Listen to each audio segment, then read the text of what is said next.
uninspired TV.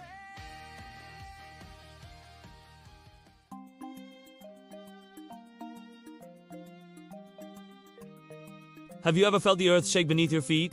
Not from an earthquake, but because a trusted friend shattered your world. That moment when the very foundation of your connection crumbles, leaving behind an emotional wasteland. How do you even begin to pick up the pieces? Today, we're diving into the raw, often unspoken pain of fractured friendships. More importantly, we're going to create a roadmap to reclaim your peace and move forward, stronger than before. Let's start with that initial shockwave.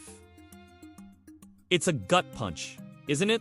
The moment you recognize betrayal from someone you held so close. 1 minute, you're sharing secrets, laughing over inside jokes, and the next, you're staring at a stranger wearing your friend's face. The emotional fallout is immediate and chaotic. Disbelief is often the first wave. This can't be happening. Not them! You replay conversations, searching for clues you might have missed, signs that this was coming. Then comes the why me spiral. You're grappling with this profound sense of confusion, desperately searching for answers in a void where none seem to exist. You question yourself, your judgment, everything. Did I do something to deserve this? Was I not a good enough friend? This self-blame is a heavy, disorienting burden. The silence from the other person can be deafening, leaving you to fill in the blanks with your worst fears and insecurities. It feels like you're lost in a fog, unable to find solid ground. And then you have to face the world. Picking up the pieces in the immediate aftermath is brutal. Suddenly, your shared social circle becomes a minefield. Mutual friends don't know what to say, or they feel forced to choose sides. Group chats go quiet. Invitations become awkward. You're left navigating these once comfortable spaces with a constant sense of anxiety. The awkward silences, the sympathetic but helpless looks at, all just amplifies the loneliness of the betrayal. It's not just the loss of one person. It's a potential fracturing of an entire social ecosystem you once called home. Once the initial shock starts to subside, you're left with the emotional poison of the betrayal itself. This is where the real work begins. The first step is to process it, to truly confront what happened. It's crucial to understand the wound. What was the specific nature of the betrayal? Was it a lie? A secret shared? Was it a slow drift of disrespect? Or a single, devastating action? Identifying what helps you understand its impact on your sense of trust. It's like a doctor diagnosing an injury before they can treat it. Naming the hurt takes away some of its power. It moves from a vague, overwhelming feeling of pain to a specific problem you can begin to address. Next, we need to talk about anger and resentment. Let me be clear. These emotions are completely natural and valid. You have every right to be angry. Someone you trusted hurt you deeply. The key here is to acknowledge these feelings without letting them consume you. Anger can be a powerful, protective emotion. It tells you a boundary has been crossed. But when it turns into resentment, it's like drinking poison and expecting the other person to get sick. It keeps you tethered to the pain long after the event has passed. Finding healthy outlets for this anger, whether it's through exercise, journaling, talking to a therapist, or even just screaming into a pillow is vital. Acknowledge it, feel it, and then find a way to let it move through you, not take up permanent residence. This brings us to a major crossroad.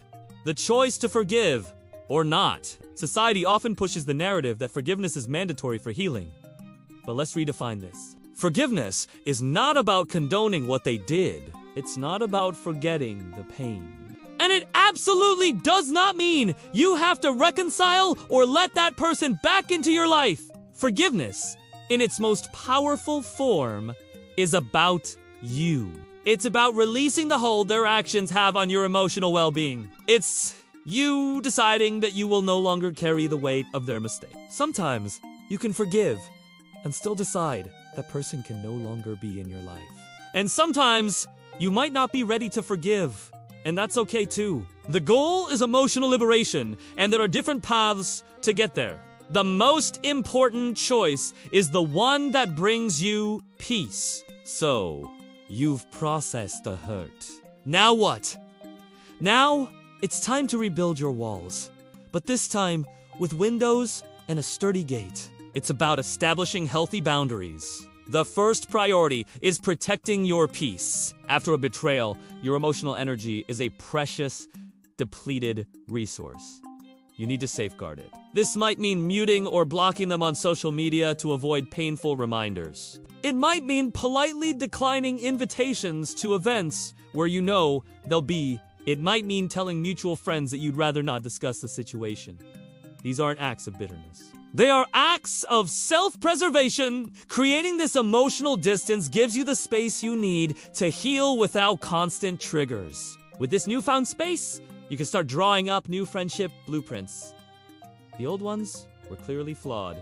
This experience, as painful as it is, has given you valuable data. You now know what red flags to look for. Maybe it was a subtle lack of respect, a tendency to gossip, or a pattern of selfishness you previously overlooked. Now, you can be more intentional about the qualities you seek in a friend.